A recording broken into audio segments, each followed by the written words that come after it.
अंधेरे को कोसने से क्या फायदा। कहते हैं अंधेरे को कोसने से कहीं अच्छा है अपने हिस्से का एक दिया जलाया जाए।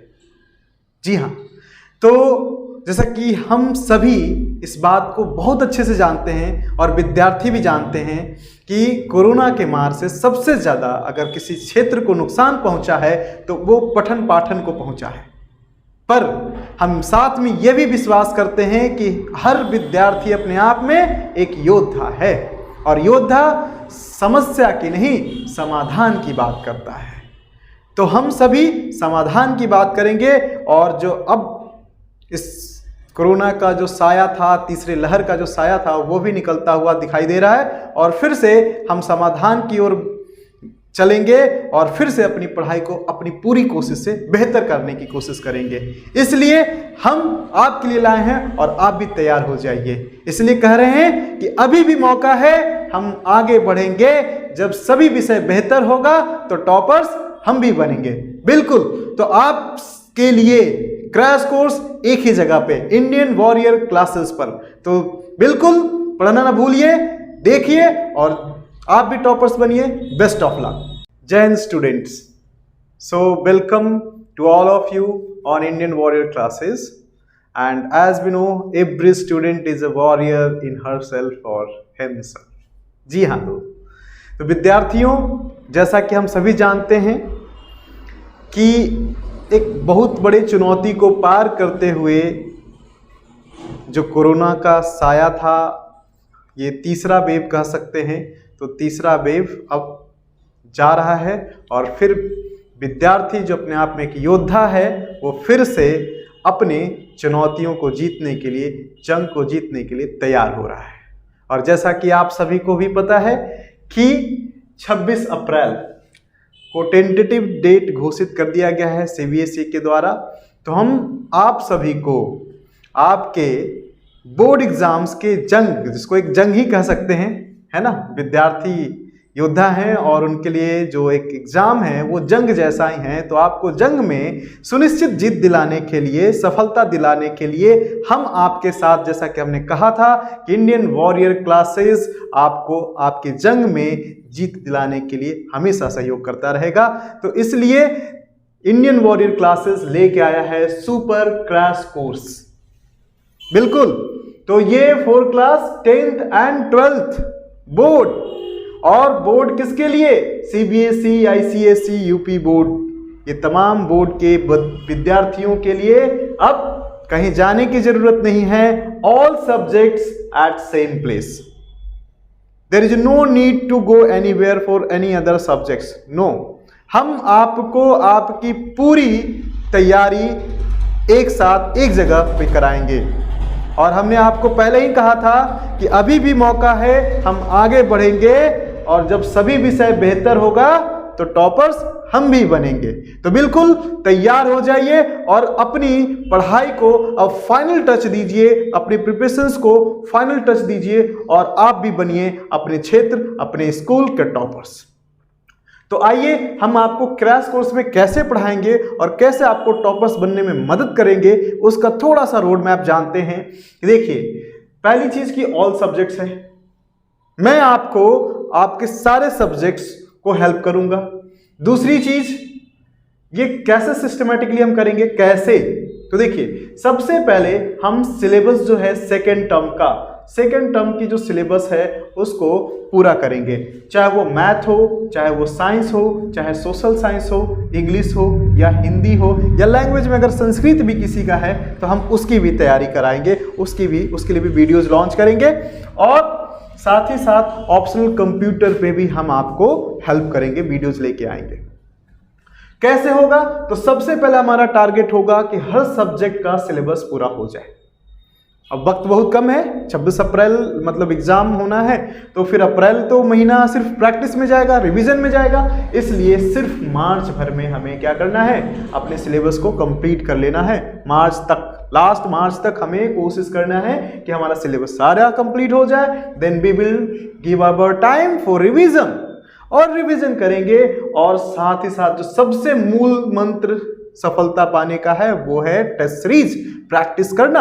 और जैसा कि हम जानते हैं ये सेकंड टर्म है और इसमें क्या करना होगा, हमें राइटिंग की प्रैक्टिस काफ़ी ज़्यादा करनी होगी।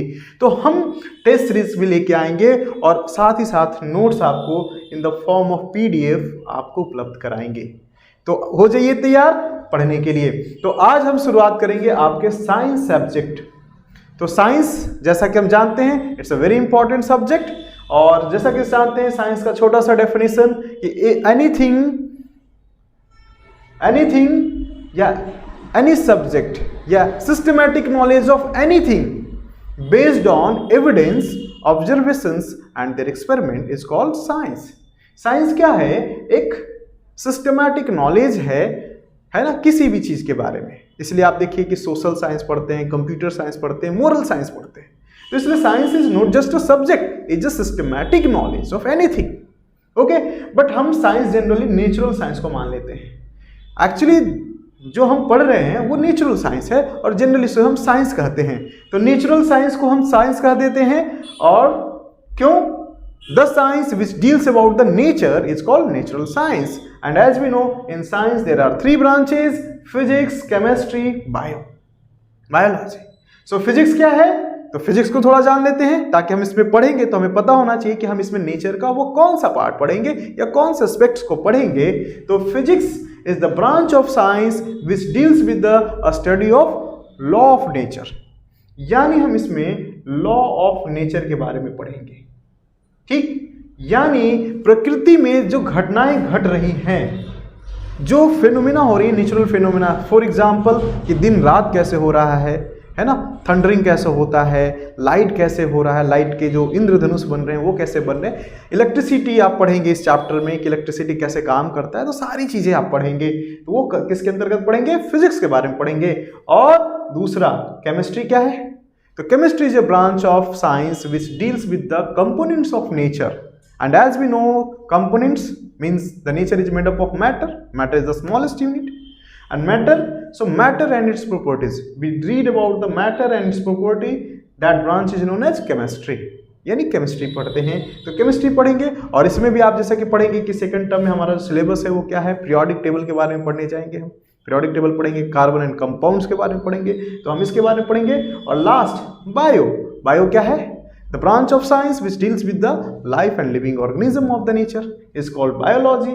सो इसके अंतर्गत हम पढ़ेंगे बायो में। आपका जो चैप्टर है सेकेंड टर्म में वो है लाइफ प्रोसेस का ही एक पार्ट है रिप्रोडक्शन के बारे में पढ़ेंगे, एंड उसमें हेरिडिटी को पढ़ेंगे, मेंडलिव्स को पढ़ेंगे।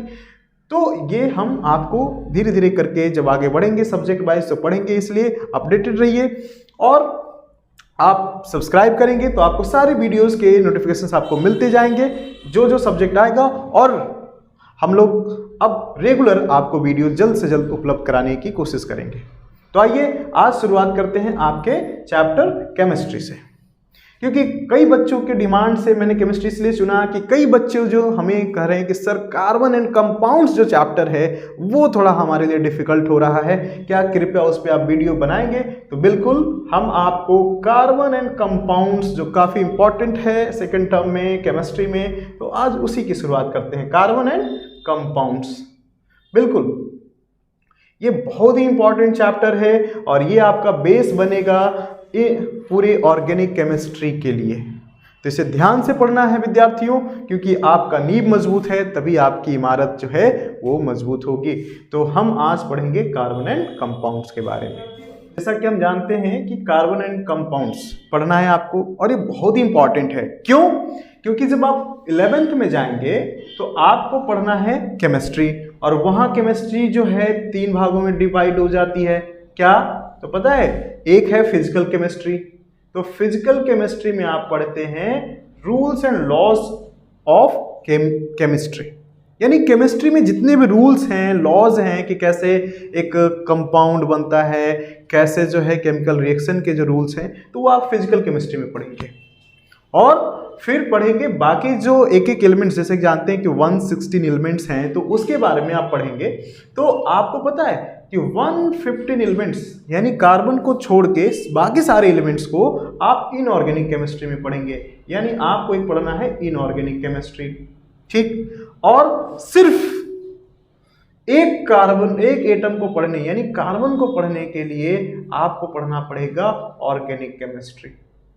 तो इस बात से आप समझ सकते हैं कि कितना इंपॉर्टेंट ये चैप्टर आपके लिए है कि केमिस्ट्री में 11th में आपको 3 पार्ट पढ़ने हैं, फिजिकल, ऑर्गेनिक, इनऑर्गेनिक। तो फिजिकल जो है वो रूल्स एंड लॉज के बारे में है, जबकि 116 एलिमेंट में से 115 एलिमेंट्स एक ब्रांच में पढ़ते हैं जिसको हम इनऑर्गेनिक केमिस्ट्री कहते हैं, और एकमात्र सिर्फ कार्बन को पढ़ने के लिए हमारे लिए एक अलग ही ब्रांच है जिसको हम कहते हैं ऑर्गेनिक केमिस्ट्री। तो ये बहुत महत्वपूर्ण है, इसलिए इसे बड़े ध्यान से पढ़ेंगे और समझेंगे, और जो कोई भी डाउट्स होता है आप कमेंट सेक्शन में दे सकते हैं, हम आपको पूरी मदद करेंगे आपको समझाने की, क्योंकि ये आपका ऑर्गेनिक केमिस्ट्री का नींव बनने जा रहा है। तो विद्यार्थियों ध्यान दीजिए। तो आइए सबसे पहले जानते हैं थोड़ा बैकग्राउंड के इस चैप्टर को पढ़ने से पहले। तो हम जानते हैं कि केमिस्ट्री में हमने शुरू में बताया कि केमिस्ट्री क्या है, तो ब्रांच ऑफ साइंस है which study the components of nature. Nature किससे बना है? मैटर से बना है। तो किसके बारे में पढ़ेंगे केमिस्ट्री में? मैटर्स एंड इट्स प्रॉपर्टीज के बारे में पढ़ते हैं। तो बिल्कुल मैटर। अब जैसा कि हम सब पढ़ चुके हैं, क्लास 9th में भी आपने पढ़ा होगा, मैटर अराउंड अस करके चैप्टर था, तो मैटर के बारे में पढ़ा था वहां पे। तो हम आपको रिकैप करा दें कि मैटर आपने पढ़ा था कि 2 तरह के होते हैं, प्योर और इम्प्योर। प्योर किसे कहते हैं? तो प्योर वो था जो ओनली 1 काइंड ऑफ एटम और ओनली 1 काइंड ऑफ मॉलिक्यूल से बना होता था, उसको प्योर सब्सटेंसेस कहते थे। और प्योर सब्सटेंसेस में भी 2 प्रकार के थे, एलिमेंट और कंपाउंड। और इम्प्योर किसे कहते थे? Which are made up of many types of atom और मॉलिक्यूल, मतलब मिक्स है, इसलिए इसको इम्प्योर कहते थे। और इम्प्योर में कौन आता है? मिक्सचर आता है। जैसे उदाहरण में देख लीजिए, क्या है, बालू और नमक मिला दीजिए, तो बालू में क्या है, आप देखेंगे कि वो नमक भी है, बालू भी है कि नहीं, चीनी है, नमक है, तो नमक भी है, चीनी है, ये सब क्या है? मिक्सचर है। तो ये इम्प्योर हो गया।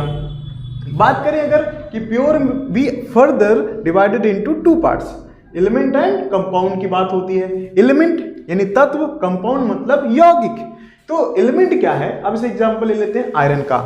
मान लीजिए एक आयरन का रॉड है ये, तो आयरन के रॉड को क्या कहते हैं? एलिमेंट का डेफिनेशन क्या था? याद करिए, आप क्लास 9 में पढ़ा था कि the purest form of substance which is made up of only 1 kind of atom. ध्यान रखिएगा, ये ओनली 1 काइंड ऑफ एटम से बना है। यानी अगर ये क्या है, लोहे का एक छोटा सा पार्ट अगर है, मार्कर को मान लीजिए कि लोहे का रॉड है, तो इसको आप कितना भी तोड़ते जाइए, इसका जो सबसे छोटा एटम भी आप देखेंगे, मतलब सबसे छोटा पार्ट भी देखेंगे, तो उसमें आप देखेंगे सिर्फ और सिर्फ एक ही तरह का एटम पाया जाता है, और वो सारे एटम किसके हैं? आयरन के हैं। तो इसका मतलब क्या है? ये एलिमेंट है, इसमें दूसरा कोई और एटम नहीं मिलेगा आपको। तो ये क्या हो गया? एलिमेंट हो गया। और कंपाउंड किसे कहते थे? ये भी प्योर सब्सटेंस में आता है, but the pure substance which is made up of only 1 kind of molecule. अब यहाँ पे क्या है, याद रखना है, मॉलिक्यूल। और मॉलिक्यूल जैसा कि आप जानते हैं ये क्या होता है? तो ये ग्रुप ऑफ एटम्स होता है, यानी कि जो मॉलिक्यूल होगा वो एक तरह के मॉलिक्यूल से बने हुए पदार्थ को ही हम कंपाउंड कहते हैं। और आपने इससे पहले वाले सेमेस्टर में आपने पढ़ा फर्स्ट पार्ट में, फर्स्ट सेम में, कि कंपाउंड आपको पढ़ना था, जिसमें आपने पढ़ा था एसिड के बारे में, बेस के बारे में एंड सॉल्ट के बारे में। तो जी बिल्कुल, कंपाउंड आपके 3 पार्ट में होते हैं, यानी दुनिया के सारे कंपाउंड 3 टाइप के होते हैं, आइदर मतलब वो दे आर एसिड और बेस और सॉल्ट। तो इसके बारे में आपने फर्स्ट सेमेस्टर में पढ़ लिया है, समझा भी है। अब इस वाले पार्ट में यानी इस सेमेस्टर में हम पढ़ेंगे एलिमेंट में। और एलिमेंट से रिलेटेड आपको क्या पढ़ना है? आपने इससे पहले भी पढ़ा है एलिमेंट को, मेटल और नॉन मेटल्स को बहुत अच्छे से आपने सेकंड सेम में मतलब फर्स्ट सेम में पढ़ा होगा। लेकिन यहाँ पे हम पढ़ेंगे पीरियोडिक टेबल को पढ़ेंगे, जहाँ पे बाकी 115 एलिमेंट्स 116 एलिमेंट्स को उसकी कैरेक्टरिस्टिक्स को जानेंगे। और यहाँ पर हम उसी के बारे में पढ़ने जा रहे हैं। एक एलिमेंट है जिसका नाम है कार्बन।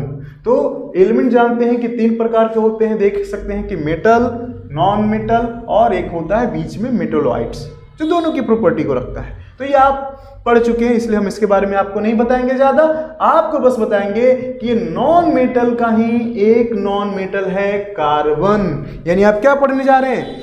आप कुछ नया नहीं पढ़ने जा रहे हैं, आप जो पढ़े हैं उसी का एक्सटेंशन करने जा रहे हैं, थोड़ा एक स्टेप और आगे बढ़ रहे हैं। आपने मेटल नॉन मेटल बहुत अच्छे से पढ़ा है, आप उसी नॉन मेटल में से जहां क्लोरीन, फ्लोरीन, ऑक्सीजन, कार्बन पढ़ चुके हैं, आप उसी में से आप स्पेशली कार्बन को पढ़ने जा रहे हैं, इसलिए आपके लिए नया नहीं है। यानी उसके बारे में चीज़ें नई होगी, लेकिन कार्बन आपके लिए नया बिल्कुल ही नहीं है। तो ये था कार्बन, यानी हम कार्बन पढ़ने जा रहे हैं। बाकी आप होमोजेनस हेट्रोजेनस मिक्सचर आप जानते हैं और मुझे लगता है इनको बताने की उतनी ज़रूरत नहीं है, फिर भी आप जान जाइए कि होमोजेनस क्या होता है, जिसका यूनिफॉर्म हो, the mixture which is uniform through out the solution. जैसे आप देखिए पानी को और नमक को अच्छे से घुला देते हैं तो क्या होता है, यूनिफॉर्म हो जाता है। और अगर वही आप सीमेंट और बालू को मिलाइए थोड़ी देर के लिए, तो फिर एक जगह से उठाएंगे तो देखेंगे बालू का मात्रा ज़्यादा है, सीमेंट कम है, कहीं सीमेंट ज़्यादा है, बालू कम है। तो वैसे मिक्सचर को हेट्रोजेनस मिक्सचर कहा जाता है। तो चलिए, आपने इसको डिटेल में काफ़ी अच्छे से पढ़ा था 9 में। अभी हम पढ़ेंगे कार्बन के बारे में। तो आप समझ गए कि कार्बन क्या है, नॉन मेटल है। तो नॉन मेटल है, इसकी एटॉमिक नंबर क्या है, 6 है। इसकी इलेक्ट्रॉनिक कन्फिगरेशन क्या है, तो आइए देखते हैं इस फिगर में कि इसमें 2 ही सेल है, बीच में न्यूक्लियस है, उसके बाद फर्स्ट ऑर्बिट, उसके बाद सेकंड ऑर्बिट। फर्स्ट ऑर्बिट में जैसे कि जानते हैं कि 2 मैक्सिमम इलेक्ट्रॉन वहाँ पे सेट किया जा सकते हैं, इसलिए 2 एंड देन बाकी रिमेनिंग कितना बचा, 4। यानी इसके आउटर मोस्ट में सेल आउटर मोस्ट सेल में कितने इलेक्ट्रॉन है, तो 4 है।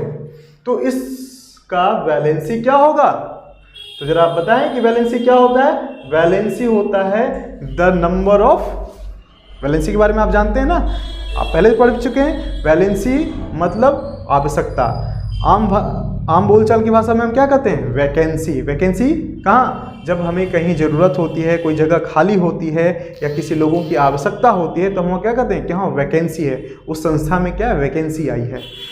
पर उसी वैकेंसी को यहाँ एटम के लिए क्या कहते हैं, वैलेंसी। यानी उतने इलेक्ट्रॉन की जरूरत है, किस लिए, अस्टेबल बनने के लिए। अस्टेबल मतलब उसके आउटर मोस्ट में ऑक्टेट पूरा करना। ऑक्टेट मतलब 8 इलेक्ट्रॉन को पूरा करने की आवश्यकता है। यानी 8 पूरा होने के लिए कितने की उसकी आवश्यकता है।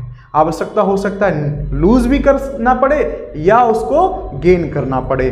आप ये भी पढ़ चुके हैं मेटल नॉन मेटल में कि metals lose their electrons to form their octet while non metals gain electrons to form their octet. जो मेटल है वो अपना इलेक्ट्रॉन क्या करता है, आउटर मोस्ट सेल से रिलीज कर देता है, सो दैट कि उसके जो इनर वाले जो ऑर्बिट हैं वो ऑक्टेट बन जाए। जबकि नॉन मेटल क्या करते हैं, वो उनको ऑक्टेट पूरा करने के लिए यानी 8 इलेक्ट्रॉन बनाने के लिए बाहर से इलेक्ट्रॉन को गेन करते हैं। तो ये हम लोग जब पढ़ेंगे और डिटेल पीरियोडिसिटी तो उसमें पढ़ेंगे अच्छे से, लेकिन फिलहाल अभी हम जानते हैं कि नॉन मेटल है तो ये वैलेंसीज की कितनी है, 4 है।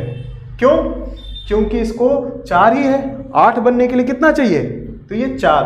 तो या तो ये क्या करता है, 4 इसको लेना पड़ेगा या 4 देना पड़ेगा। तो दे तो सकता नहीं, क्योंकि देगा तो फिर 2 है, और 4 ले भी सकता है। तो इसके लिए लेना और देना दोनों बात बराबर है, क्योंकि हम जानते हैं कि इलेक्ट्रॉन लेने या देने के लिए क्या होना चाहिए, एनर्जी की ज़रूरत पड़ती है। और कोई भी काम तभी करते हैं एटम जब उसको कम से कम एनर्जी खर्च करनी पड़ी। तो यहाँ पे एनर्जी तो दोनों में बराबर है, इसीलिए कार्बन जो है शेयरिंग करता है, नो ट्रांसफर। ना तो ये गेन करता है ना तो ये लूज करता है, ये शेयर करता है। क्यों, क्योंकि इसकी जो वैलेंसी 4 है, इसकी वैलेंसी कितनी है, 4 है, यानी 4 इलेक्ट्रॉन इसे चाहिए। तो क्या करेगा, या तो ये ले सकता था या दे सकता था, पर लेने और देने दोनों में बात क्या है, इसको सेम ही एनर्जी खर्च करना पड़ेगा। तो इसलिए ना लेता है ना देता है, ये शेयर करता है। क्या करता है, शेयर करता है। तो वैलेंसी इसकी 4 हो गई। अब आइए इसके कुछ स्पेशल फीचर हैं। अब देखिए थोड़ा, आपने अभी देखा कि कितना स्पेशल है कार्बन।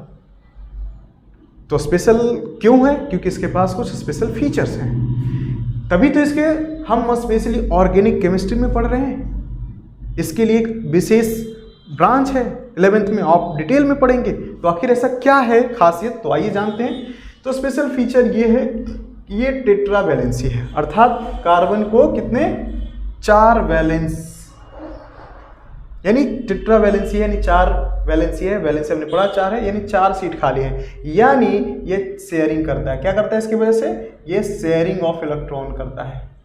ये न गेन करता है न लूज करता है, शेयरिंग करता है, और इस वजह से ये बाकी अलग अलग एलिमेंट के साथ ये अपना शेयरिंग कर लेता है। तो ये शेयरिंग नेचर का है, यानी विनम्र है, किसी से भी शेयर करके अपना काम चलाता है। और दूसरी चीज़ क्या है, कैटेनेशन प्रॉपर्टी। कैटेनेशन क्या होता है, capacity to form a long chain.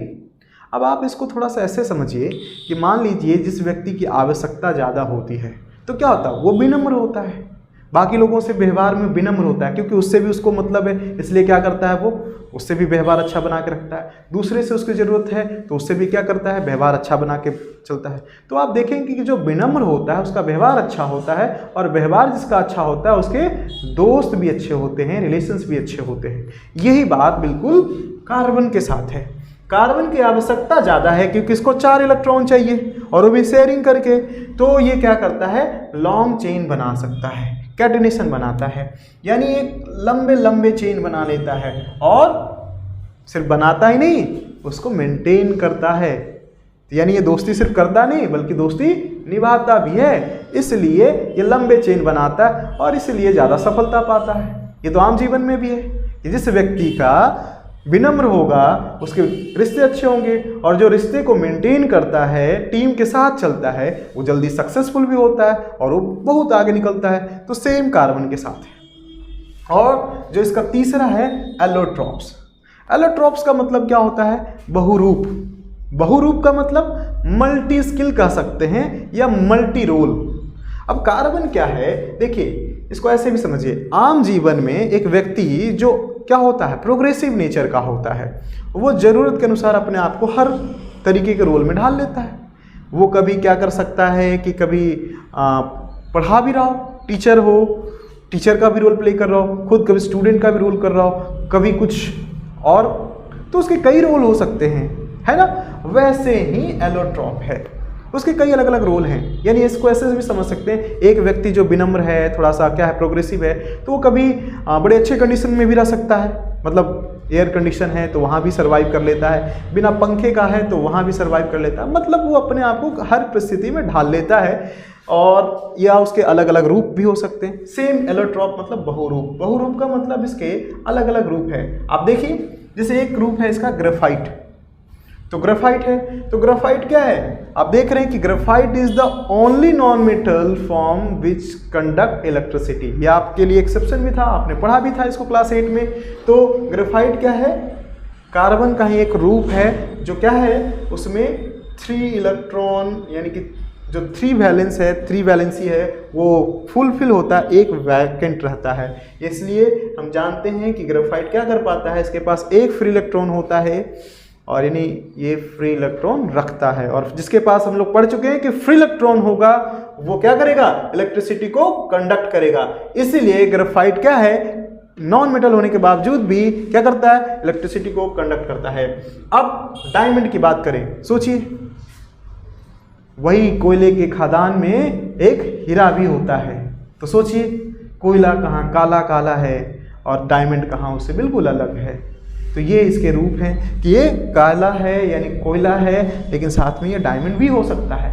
और डायमंड के बारे में आप जानते हैं कि द हार्डेस्ट सब्सटेंस है ना, तो डायमंड भी है। और ये हार्ड क्यों रहता है, क्योंकि इसके चारों वैलेंसी क्या होते हैं, फुलफिल होते हैं। There is no space, there is no free electron, तो इसलिए हार्ड है। तो ये देखिए हार्ड फॉर्म में भी है। और तीसरा जो नेचुरल एलोट्रॉप नहीं है, ये दोनों क्या थे, नेचुरल एलोट्रॉप हैं। ये आपका क्या है, ये आपका आर्टिफिशियल एलोट्रॉप है, जिसको बकमिंस्टर फुलरेंस ने, यानी बकमिंस्टर एक साइंटिस्ट थे, केमिस्ट थे, जिन्होंने बनाया लेबोरेटरी में। और उसमें आप देखेंगे कि C60 यानी 60 एटम्स से बन करके वो एक सब्सटेंस है, फॉर्म है कार्बन का, तो उसको बकमिंस्टर फुलरेंस भी कहते हैं, जो एक फुटबॉल के आकार का है। तो आप जब अपने पढ़ेंगे तो आप इसको पाएंगे कि ये इसकी स्पेशल फीचर है कार्बन की, जिसकी वजह से इसके बहुत ज़्यादा कंपाउंड हैं, और इस वजह से हम 11th में इसके लिए स्पेशल एक ऑर्गेनिक केमिस्ट्री ब्रांच पढ़ते हैं। तो इसलिए बहुत ध्यान से पढ़ना है, समझना है, ताकि आपको अभी नहीं आगे भी मदद करने जा रहा है। अब जानते हैं कि यही ऑर्गेनिक केमिस्ट्री यानी ऑर्गेनिक कंपाउंड्स के बारे में पढ़ेंगे। तो ऑर्गेनिक कंपाउंड जब आप अपने एनसीईआरटी या फिर कोई भी इस चांद की बुक जब आप पढ़ेंगे तो उसमें शुरुआत यहीं से है, आगे जब पढ़ेंगे उसमें देखेंगे कि ऑर्गेनिक कंपाउंड्स, तो क्या है organic compounds? The compounds made up of carbon, है ना। कार्बन के कंपाउंड्स को क्या कहते हैं? ऑर्गेनिक कंपाउंड्स कहते हैं। तो इसके बारे में शुरुआत दौर में मान्यता थी कुछ। क्यों? क्योंकि ऑर्गेनिक कंपाउंड्स ज्यादातर कहां से आते हैं? लिविंग ऑर्गेनिज्म से, लिविंग सोर्सेज से। तो इसलिए ऐसी मान्यता थी लोगों के बीच में, इवन वैज्ञानिकों के बीच में भी, कि ये ऑर्गेनिक कंपाउंड जो है नेचर के द्वारा बनाया जा सकता है, इंसान नहीं बना सकता, वैज्ञानिक नहीं बना सकता, कृत्रिम रूप से नहीं बनाया जा सकता, प्राकृतिक रूप से ही बन सकता है। क्यों? क्योंकि ऑर्गेनिक कंपाउंड्स आपको ज्यादातर प्लांट्स और एनिमल्स के रूप में ही दिखते हैं। तो इसलिए ये मान्यता थी, ये बिलीफ थी कि एक vital force, there is a need of vital force, एक वाइटल फोर्स की आवश्यकता है जो क्या करता है? ऑर्गेनिक कंपाउंड्स को बना सकता है। लेकिन ये मान्यता का ब्रेकडाउन हो गया, टूट गया। क्यों? क्योंकि बाद में यूरिया की खोज हो गई लेबोरेटरी में 1828 के आसपास। आप देखेंगे बुक में लिखा है कि 1828 के आसपास जो है एक वैज्ञानिक जिसका नाम, तो जैसा कि 1828 पास के आप देखेंगे यूरिया, जिसका केमिकल फॉर्मूला लिखा हुआ है NH2CONH2, ये पहला ऑर्गेनिक कंपाउंड है जिसका निर्माण लेबोरेटरी में किया गया, और उस शख्सियत का नाम था बोहलर, फ्रेडरिक बोहलर। उस वैज्ञानिक ने, उस केमिस्ट ने ये सिद्ध किया कि नहीं, यूरिया जो है लेबोरेटरी में भी बना सकता है, यानी organic compound can be created from in a laboratory also. So ये वाइटल फोर्स का कॉन्सेप्ट खत्म हो गया। यानी आपसे क्वेश्चन में पूछ दिया जा सकता है what do you mean by vital force, तो आप कैसे इसका आंसर करेंगे? इसका आंसर लिखना है कि vital force was one of the force which was responsible for the formation of organic compounds assumed by the scientist in initial way before the formation of urea. Urea के पहले तक की मान्यता थी, मानी जाती थी। बट यूरिया का जब बोहलर ने, कौन साइंटिस्ट का नाम है? बोहलर, बोहलर ने जब खोजा तो ये मान्यता, ये बिलीफ का भी खंडन हो गया। और अब ये हो गया कि कई सारे, उसके बाद बोहलर के बाद कई सारे केमिस्ट्रियों ने अलग अलग ऑर्गेनिक कंपाउंड का निर्माण लेबोरेटरी में किया, और अब तो बहुत सारे हो गए हैं। तो इस तरीके से हमने देखा कि ऑर्गेनिक कंपाउंड क्या होता है, ऑर्गेनिक कंपाउंड के बारे में क्या कहा जाता था, पर अब क्या है। तो कहा जाता था कि नेचर से बनाया जाएगा, बिल्कुल। तो अभी हम देखेंगे कि ऑर्गेनिक कंपाउंड्स के हम लोगों ने ऑर्गेनिक कंपाउंड्स के बारे में हम लोगों ने क्या पढ़ा। तो पढ़ा कि ऑर्गेनिक कंपाउंड्स कहते किसे हैं, मतलब जो कार्बन से कंपाउंड उसको ऑर्गेनिक कंपाउंड कहते हैं। इसके बारे में क्या मान्यता थी, तो मान्यता ये थी कि ये नेचर के द्वारा बनाया जाता है और इसके लिए शायद एक वाइटल फोर्स जिम्मेदार था। लेकिन उस मान्यता का क्या हुआ, ब्रेकडाउन हो गया।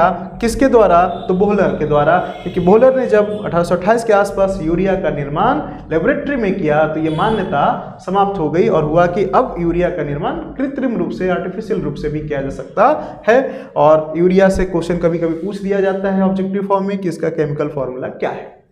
तो ठीक है, ये भी हो गया। और अब हम लोग पढ़ेंगे डिटेल में कि ऑर्गेनिक कंपाउंड्स में क्या क्या पढ़ने जा रहे हैं। तो ऑर्गेनिक कंपाउंड्स टोटल आपको इस चैप्टर में 6 टाइप्स के जो हैं उनके एक एक करके डिटेल्स पढ़ेंगे ऑर्गेनिक कंपाउंड्स में कि कौन कौन है। तो अभी आज हम आपको एक आउटलाइन बना देते हैं, आप इसको पढ़ के रखेंगे ताकि जब हम आपको समझाएंगे तो आपको ये आसानी से समझ में आए। विद्यार्थियों, आपको मैं बताऊं कि आप जो पढ़ रहे हैं उसका आप थोड़ा सा सेल्फ स्टडी करेंगे बुक से, सो दैट कि कुछ चीज़ें आपको वहाँ समझ में क्या होगी, आएगी। जब आपको यहाँ से वीडियोस के माध्यम से जब ये बताया जाएगा, समझाया जाएगा, तो आपको फिर किताब की भाषा समझने में आसानी होगी और फिर आप बेहतर समझ पाओगे। और हम आपको यहाँ पढ़ाने और के डाउट को सॉल्व करने के लिए तो हैं ही, तो जहाँ भी आपको डाउट्स आती है आप कमेंट सेक्शन में हमसे पूछ सकते हो। हम आपको बता दिए हैं पहले ही कि हर चैप्टर को हम पूरी कोशिश करेंगे कि 30 से 40 मिनट की वीडियोस में से ज़्यादा बड़ा वीडियोस ना हो। यानी कि हम अगर बड़ा चैप्टर है तो 3 वीडियोस कर देंगे, 4 वीडियोस कर देंगे, लेकिन आम तौर पे हम 2 वीडियोस में एक चैप्टर को ख़त्म करने की कोशिश करेंगे। तो 2 पार्ट में आपका एक चैप्टर ख़त्म होगा। तीसरा जो वीडियोस बनेगा वो चैप्टर पे ही बेस्ड होगा, लेकिन डाउट्स के आधार पे होगा, प्रैक्टिस कुछ क्वेश्चंस होंगे न्यूमेरिकल्स के प्रैक्टिस के आधार पे होगा। तो हम 2 वीडियोस में यानी 2 पार्ट में आपको कॉन्सेप्ट बताएंगे और थर्ड पार्ट में आपके प्रॉब्लम को और कुछ एग्जाम्पल्स और कुछ न्यूमेरिकल्स के साथ हम उसमें सॉल्यूशन वीडियोज लेके आएंगे जो थर्ड पार्ट का होगा। मतलब आमतौर पे हर चैप्टर से रिलेटेड आपको 3 पार्ट मिलेंगे वीडियोस के। पहला और दूसरा कॉन्सेप्ट बेस्ड होगा, थर्ड प्रॉब्लम सॉल्विंग बेस्ड होगा। तो आप तीनों वीडियोस अच्छे से देखिएगा, समझिएगा, ताकि वो पूरा चैप्टर आपके लिए क्या हो जाए, कॉन्सेप्ट क्लियर हो जाए, आप उसे अच्छे से समझ जाओ। तो आज हम आपका होमवर्क यही दे रहे हैं, क्योंकि एक बार में ज़्यादा बड़ा हो जाएगा वीडियोस, क्योंकि आउटलाइन मैंने बता दिया है कुछ। तो आज यहीं तक रखते हैं, ऑर्गेनिक कंपाउंड्स का इंट्रो तक ही, एक ट्रेलर तक ही रखते हैं कि ऑर्गेनिक कंपाउंड क्या कहते हैं, क्यों था, कैसे था। अब हम लोग डिटेल पढ़ेंगे। अगर आप थोड़ा सा पढ़ के आएंगे तो और भी इजी होगा कि ऑर्गेनिक कंपाउंड्स 6 प्रकार के हैं जो हम इस पूरे डिटेल में पढ़ेंगे। तो पढ़ेंगे हाइड्रोकार्बन्स के बारे में, उसके अंदर पढ़ेंगे अल्केन्स के बारे में, एल्कीन्स के बारे में, अल्काइंस के बारे में। फिर हम ये भी पढ़ेंगे अल्कोहल क्या होता है, एल्डिहाइड क्या होता है, कार्बोक्सिलिक एसिड क्या होता है। तो एक एक करके सबके बारे में पढ़ेंगे। और इसमें जो नोमेनक्लेचर है, जो बच्चों को काफ़ी मुसीबत होती है, मतलब समझ में नहीं आता, परेशान करने वाली चीज़ें, हम उसको बड़े प्यार से, बड़े अच्छे से समझेंगे। तो फिर मिलते हैं अगले पार्ट में अगले कॉन्सेप्ट के साथ। Thank you. So every student is a warrior in herself और himself, so read like that. Okay, thank you.